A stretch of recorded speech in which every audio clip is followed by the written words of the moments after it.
Running. Okay. Hey everybody, Dr. Alm here for another Movement Monday. Tis the season. We got the running.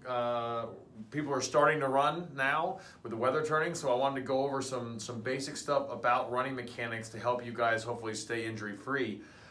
We are doing a running clinic at Sciatica Middle School June 2nd, Sunday, June 2nd. So if you're interested in getting a little bit more detailed information and actually workshopping that, then definitely be on the lookout for our advertisers for that. What I'm going to talk about today are basically the 3 different kinds of foot strikes that you can get with running.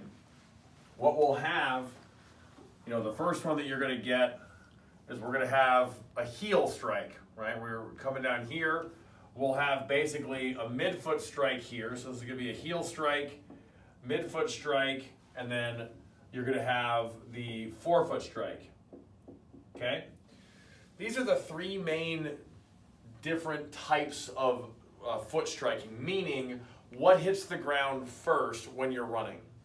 What happens a lot of times is we have this heel strike, and that's really because someone's just sort of using walking mechanics and kind of applying it to the run. Back in the 80s, we were actually promoting this. We had rocker shoes and all this kind of stuff designed to improve our ability to use this strategy. What we do here, if somebody comes in and they've got some kind of an injury, let's say they've got some shin splints, or maybe some plantar fasciitis or whatever, we actually want to get them away from this heel strike, and we originally tried to get them to do more of a forefoot strike. This comes with some risk of Achilles and even the plantar fasciitis stuff because of the increased load in those flexors, your ankle flexors.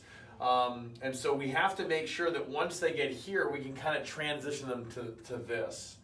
I'm going to talk about it next week. I'm going to go into some detailed stuff about making this transition, but that'll sort of be a little promo. Today I just want to kind of focus on this.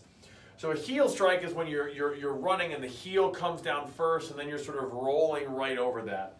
The forefoot strike is when the front of the foot actually comes down to the ground first, and then what's important is that the heel actually comes down to the ground and loads into the ground.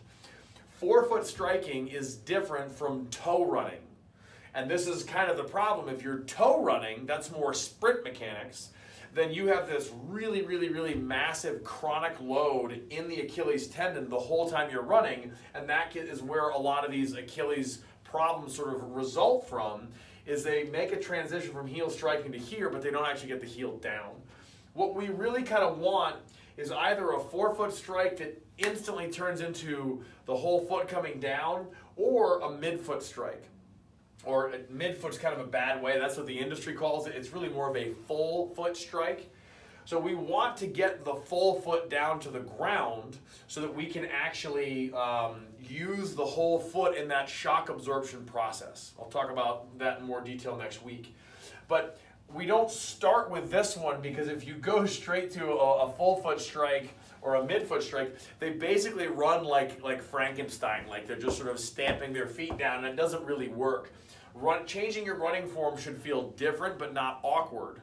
So we're going to transition people to here first, and then try to get them to quickly transition over into either a forefoot followed by a full foot load, or just a nice controlled full foot strike. So we'll keep it there for now. Pay attention next week. I'm going to go over a little bit more about the detail about making this transition, which can be game-changing both in your performance and in your ability to resist getting injured, which is something we're all looking for. So I'll see you next week.